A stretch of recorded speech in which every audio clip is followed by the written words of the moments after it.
خدمت همه عزیزان سلام عرض میکنم و از راه دور واقعا سلام خانواده ما و کلیسا رو خدمتتون میفرستم. خوشحال این فرصت کلام رو بگذارم ولی قبل از اون میخوام بگم که همیشه ملت خدا به یک جای دیگه میده برن برای همه ما نقشه خاص داره. برای نقشه الهی رو تو زندگیتون پیدا کنید. اونطوری که میخوام امروز براتون در قلبم صحبت کنم کتاب اول سموئیل از باب 16. وقتی که خداوند رد کرده بود شاول رو و سموئیل داشت شاول ماتم میگرفت، در اینجا خداوند سموئیل میگه تا به کی تو برای شاول ماتم میگیری.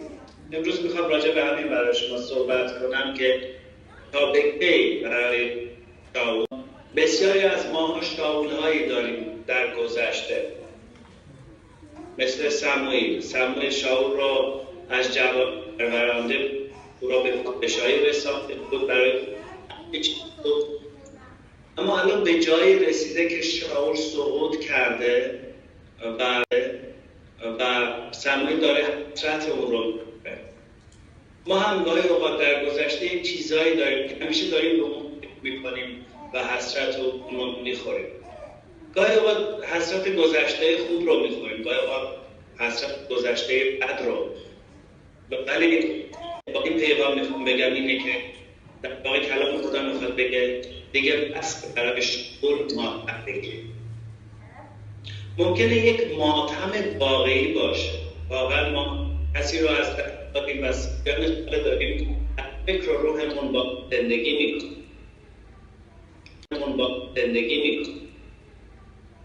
خانومی هست در کلیسای ما، ایشون 28 نفر از اعضای فامیل دور و نزدیک و دختری در زلزله ارمنستان از دست و این خانم بعد 13 سال هنوز ایشون روانشناس خوبی بود، به علمای کانونشاهی درس میداد، همکارنده بود و الان ایشون تقریبا 67 سالشه.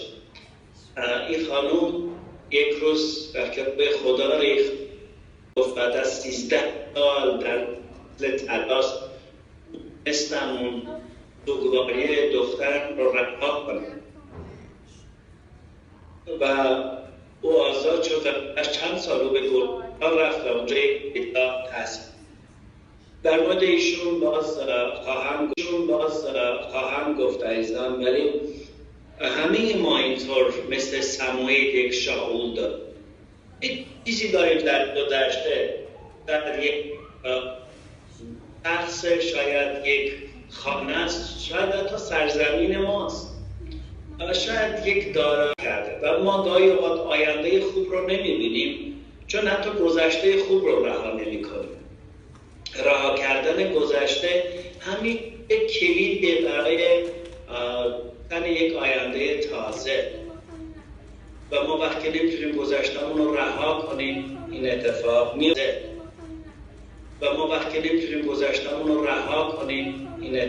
میفته. اما ببینیم سموئیل چند تا قدم هست که میتونه به ما کمک کنه که ما بتونیم این شاولامون رو رها کنیم. من شخص رو میشناسم که ایشون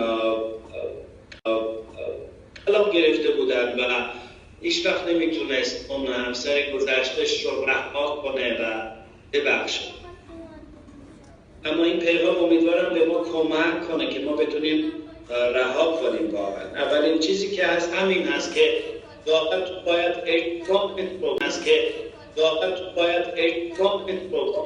اون قطع کنه، چون کلام خدا میگه دیگه تا به کی ما شاید سالها در اون گذشته ها زندگی میکنم، سالها با اون شخص در فکرمون زندگی میکنم. پس اولین چیز قطع گذشتم که ایشون که شوهرش فوت میکنه شوهرش رو نگه داشته بود، روز رو بیرون می آورد و این موها رو نوازش میکرد و خانم به همین خاطر همیشه یک افسردگی بود چون گذشته رو رها نکرده.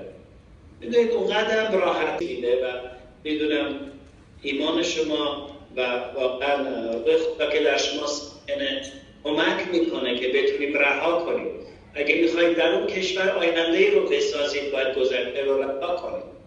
دومین کاری که چیزی که ما باید بدونیم اینجا خداوند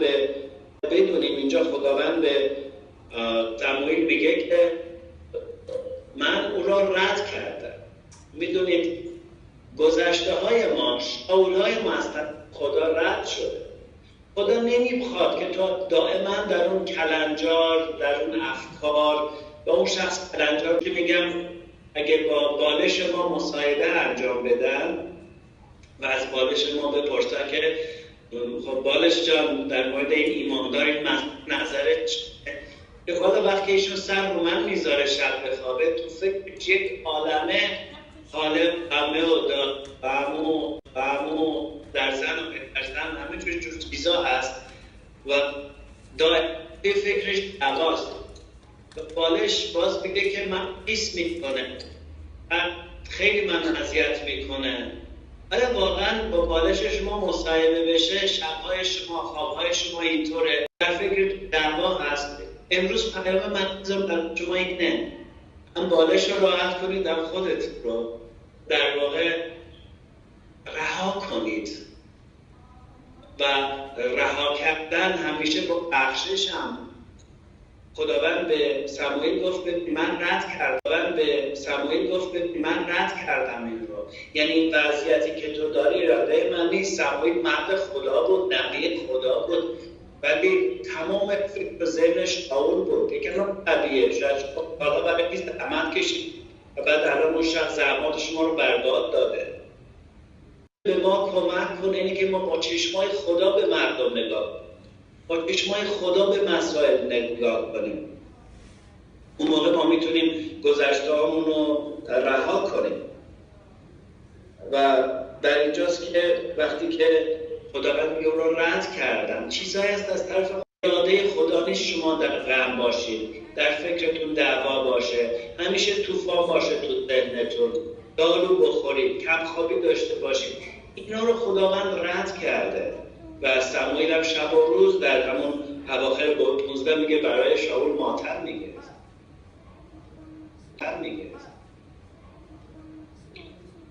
و بعد از اون به صموئیل میگه که حالا بیا اون ظرف روغنت رو در همون آیات 1 و 2 صحبت کنیم. پر کن از روغن و برو. یکی از راه‌هایی که میتونه کمک ما عزیزان اینه که ما اجازه بدیم روح القدس ما رو پر کنه. در واقع میخواست به صموئیل بگه ببین من یک شخص تازه‌ای دارم، اون گذشته رو رها کن، من تازه رو به تو میدم.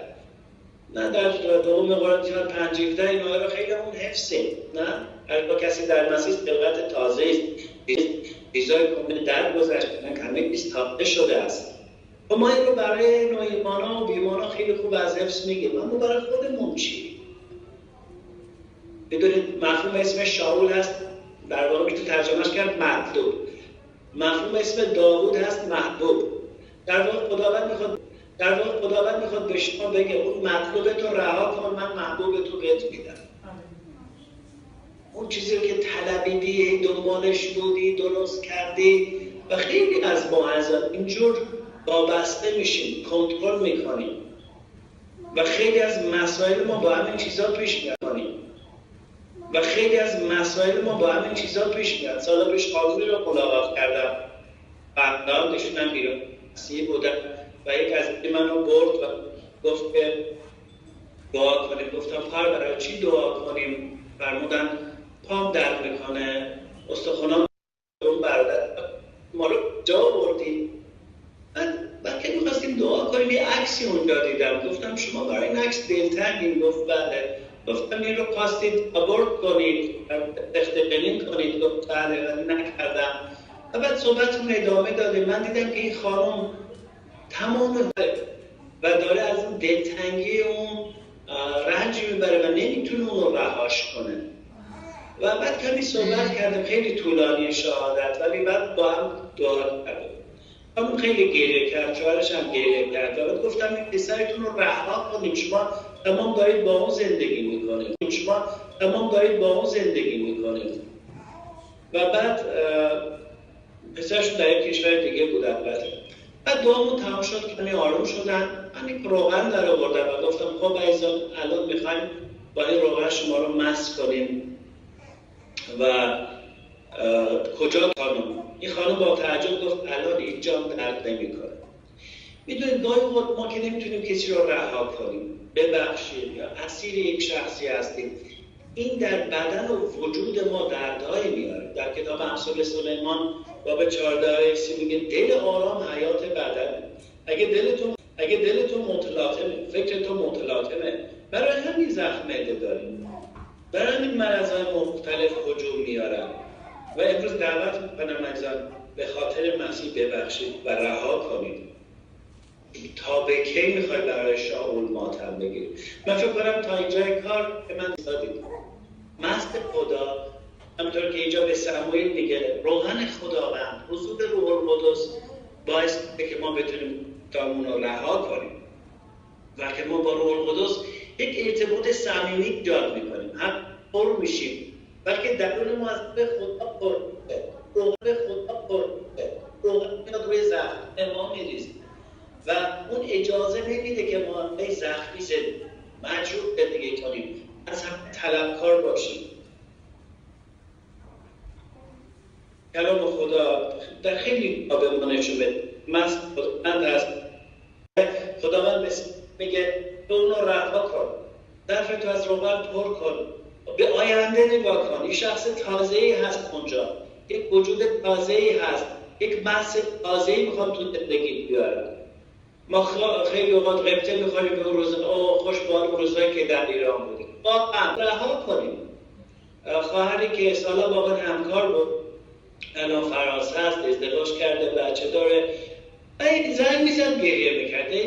یه روز گفتم ببین منو و این شبانی منو رها کن، من تا اون سر دنیا پدر تو خواهم، ولی من دیگه شبان تو نیستم، همش به تو خواهم، ولی من دیگه شبان تو نیستم، همش به این کلیسای اینجا چیز نکن، تو رها کن. عزیزان وقتی ما جلو نمیریم چون رها نمی کنیم، ول نمی کنیم و برای همین ما احتیاج به اون محض خداوند داریم. یادمه در یک جای یک روزی خانم اومد، میبخشید خیلی از مثالام از خانم هست خانم ها راحت از آقای مدرکشون باز میکنن و این خانم یک مریضی داشت عجیب بود، مثل گریپ. 2 سال بود که یک حالت سرماخوردگی داشت، ولیش دکتری نمیفهمید. سرماخوردگی داشت ولیش دکتری نمیفهمید. و بعد مشکل خانوادگی داشت، اومد پیش من و دعا کردیم و روح القدس یک چیزی نشون داد که به خانم گفت خانم شما با یک شخصی قرار بود ازدواج کنیم و تا به حال داریم در فکر و ذهنتون زندگی میکنیم. خانم شروع کرد به گریه کردن و بعد متوجه شدیم که اصلا این مریضیش هم از همون موقع شروع شد. ایشون در واقع داره با شوهرش زندگی میکنه ولی فکر و ذکرش یک جای دیگه است. گفتم تو نمیاله رو و اینطوری تو نمیتونی، هرچه ما دعا کنیم چیزی انجام نمیشه. تو باید قطع کنی اون گذشته، باید اون شعور رو رهاش کنی، ولش کنی. اگه نمیتونی اعتراف کن، دعا با یک نفر خداوند فیض میده که بتونی گذشته رو رها کنی. من جواب ازم جدا شدم به خاطر اینکه اون خانم عکس نامزد قلبیش رو در کشت نگه داشته بود پایان سال. پس عزیزان شعور رو واقعا رها کنیم و اجازه بدیم که خداوند در ما کار کنه. ظرفت از روغن پر کن و میگه تو رو میفرستم به خانه یسای بیت‌لحم. یکی از راههایی که میتونه یسا به مفهوم قوت هست. شخص پرقوت هست، شخص پرقوت. در واقع میگه که تو رو میفرستم به خانه بیت‌لحم، یعنی خانه نام، همونجا که مسیح متولد شد. و یسا در واقع میشه نوه روت میشه. بگه سر مشارکت عوض کن. میدونید بدترین جمع چه جمعه؟ جمع رنجیده. مثلا یک سری عروس که همه از مادر شوهراشون ناراحت،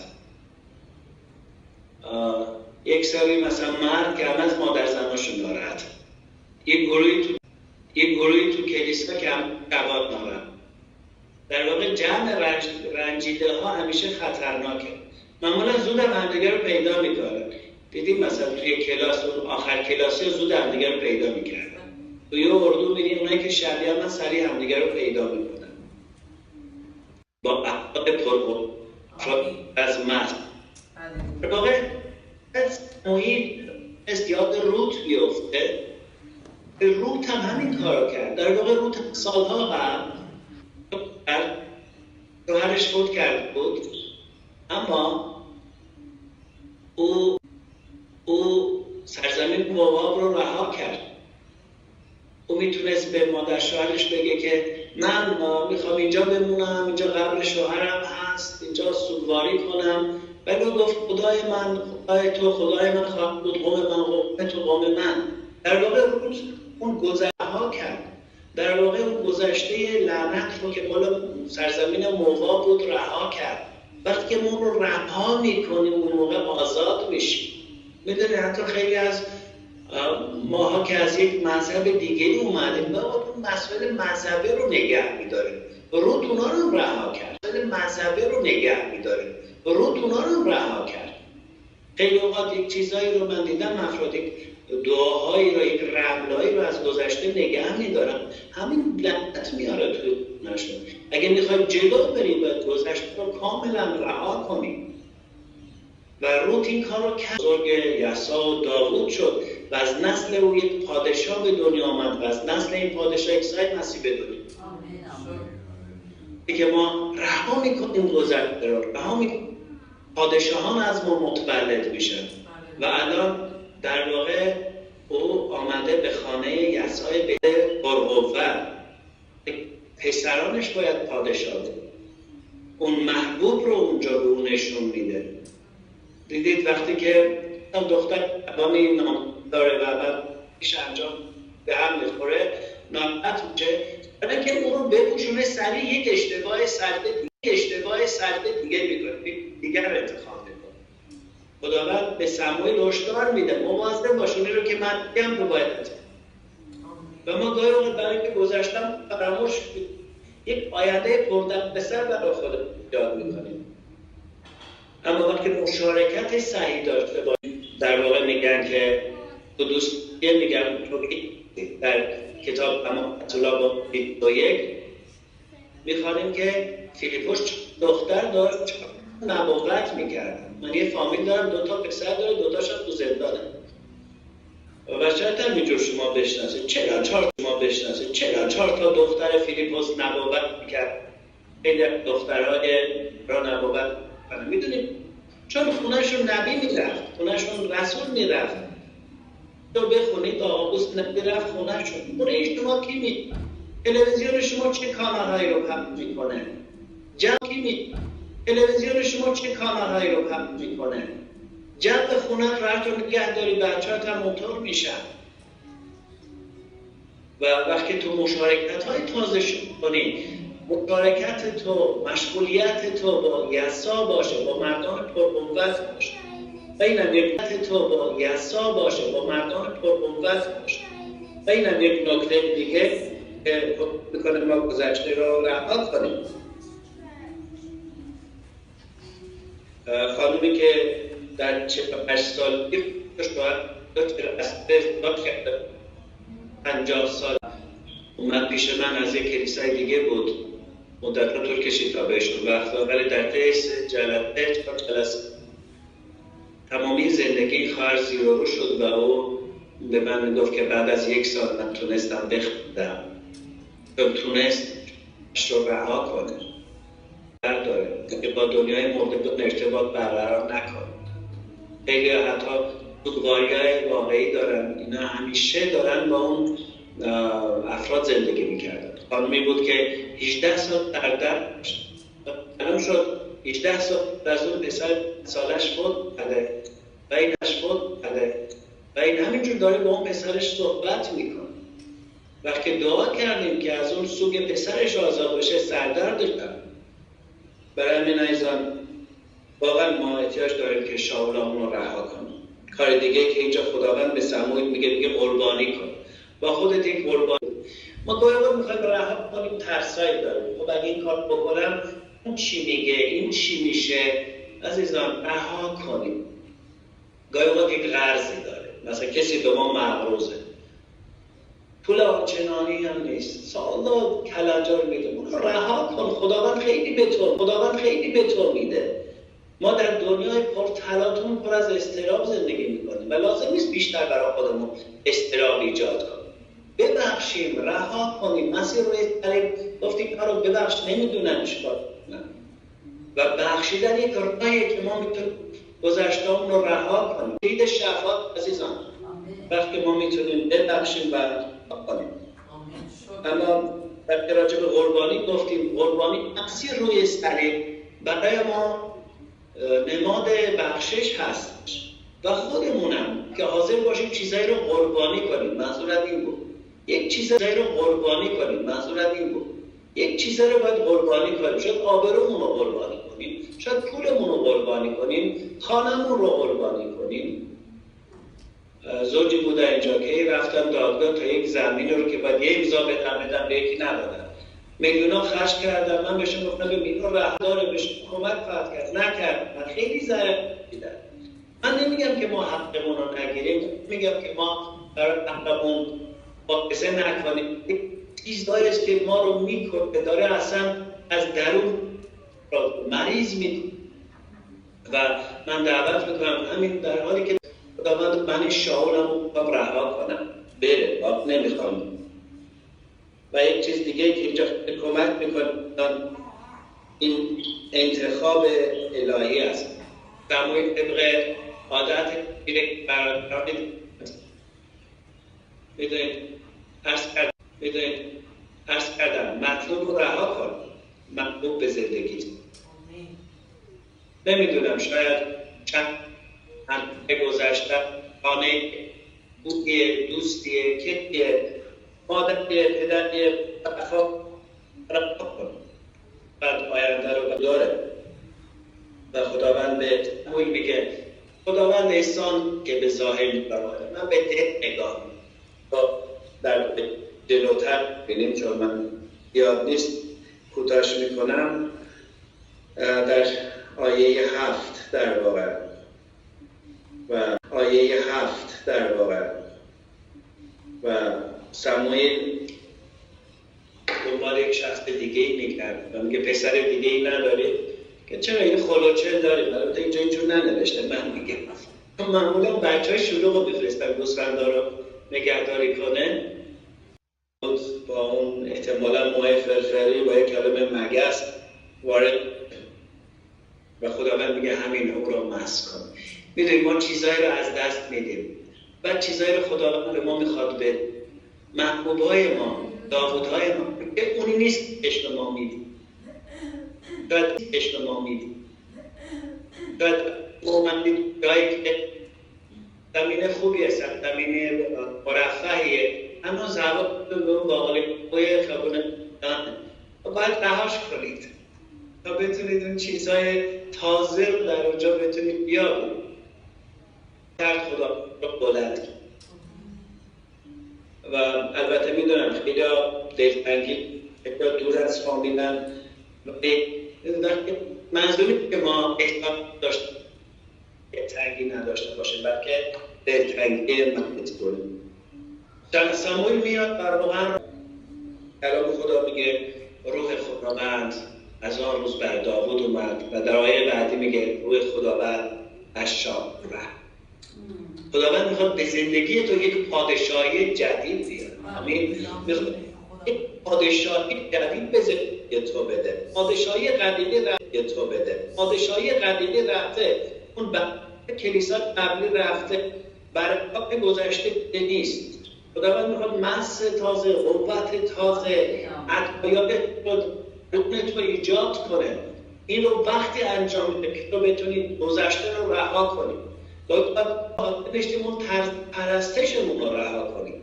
حاضر نیستیم اون طرز جلساتمون رو فکر کنیم باید مثل همون سال پیش باشه. نه، خدا در دنیا جمله ایجاد میکنه. روح القدس کارهای تازه انجام میده. اما وقتی میتونی شما در اون تازگی قرار بگیرید عزیزان که بتونید گذشته رو رها کنید. چند سال پیش یک گروهی از ترکیه به کلیسای ما اومدن و چند سال قبل از اون ما به اونجا رفتیم. ببینید برای چی؟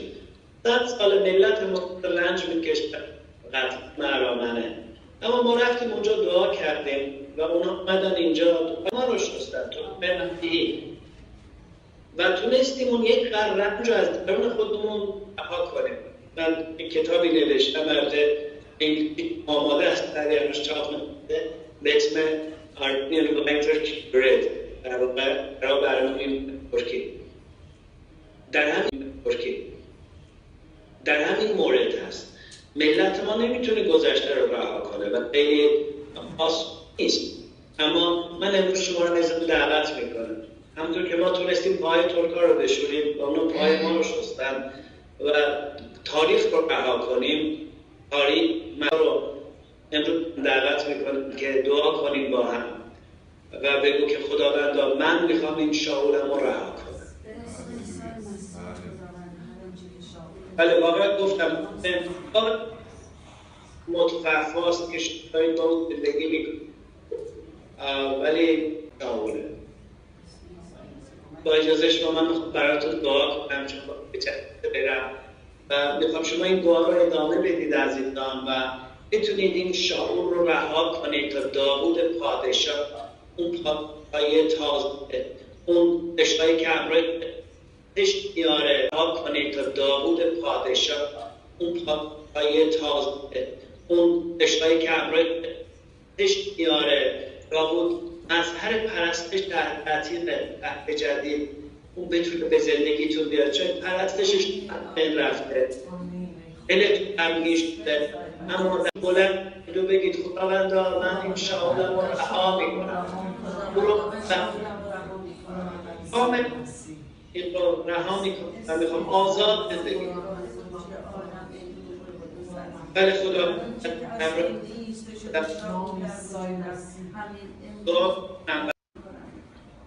کمکشون کنید خداوندا که در این لحظات بتونن تصمیم بگیرن و رها کنن. مثل تو روی صلیب ببخشم خداوند. من دعا میکنم که غم‌های اونا رو خود کنی از روح القدس خداوند. دلهاشون رو نرم و آرام کنی خداوند. اونا عطا کنی. خداوند دعا میکنم که در این لحظه روحت بر عزیزانم بریزه. وجود اون رو پر از محبت کنه. محبتی که باعث بخشش فراهم و میخوام هر نوع زنگی گسسته بشه. هر نوع پرستی گسسته بشه. هر نوع چیزی از گذشته مونده خداوند کاملا بشه و نام تو در زندگی اجنم جلال بیاد. و جلالتون دین. آمین. من به خداوند می‌سپارم تا انشاءالله به با دیدار بعد. آمین. سپاسگزاری برادر. فیض خداوند با شما و کلیسای مبارک. خدا برکت. شما را